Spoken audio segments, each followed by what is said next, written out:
আসসালামু আলাইকুম ওয়া বারাকাতু। দেশে এবং প্রবাস থেকে যারা দেখছেন সবাইকে অভিনন্দন।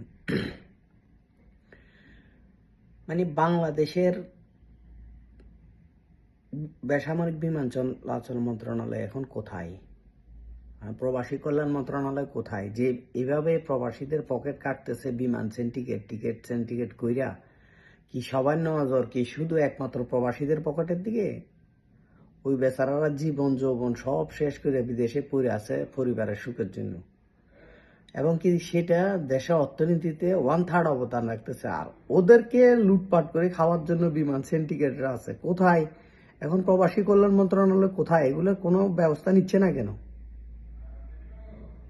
বেসামরিক বিমান চলাচল মন্ত্রণালয় কোথায়? ওরা টিকেটের বাজারটা নিয়ন্ত্রণ করতে পারে না? কি প্রবাসীদেরকে জব করে খাওয়ার ইচ্ছে নাকি এদের?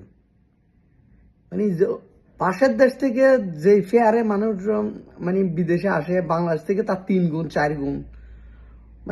এটা শেষ কোথায়? সকল প্রবাসী ভাইদেরকে বলবো এটার বিরুদ্ধে সোচ্চার হন, প্লিজ সোচ্চার হন, না হলে দিন শেষে আমরাই ক্ষতিগ্রস্ত হচ্ছি। আমাদের যেসব প্রবাসী ভাইরা দেশ থেকে আসতেছে বা যাচ্ছে, আমাদের পকেটের টাকাগুলো এই সিন্ডিকেট চক্র চুষি খাইতেছে। সবাই সোচ্চার হন যাতে আমাদের এই চাওয়াটা বেসামরিক বিমান চলাচল মন্ত্রণালয় এবং প্রধান উপদেষ্টা যারা আছেন এখন বর্তমানে ক্ষমতায়, তাদের কান পর্যন্ত পৌঁছায়। তারা প্রবাসীদের সাথে যেন ছলনা না করে, অভিনয় না করে, নাটক না করে। ওদেরকে আমরা ছোট বাচ্চা না যে আমাদেরকে একটা সান্ত্বনা দিয়ে বুঝাই দিবে শেষ না। এটার আমরা একটা সমাপ্তি চাই।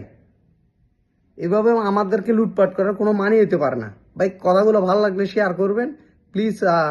আপনারা নিজেরা যার যার জায়গা থেকে সোচ্চার হন এই বিষয়টা সম্পর্কে। সিন্ডিকেট করে আমাদের পকেট কাটবে, এটা কখনোই মানে নেওয়া যায় না।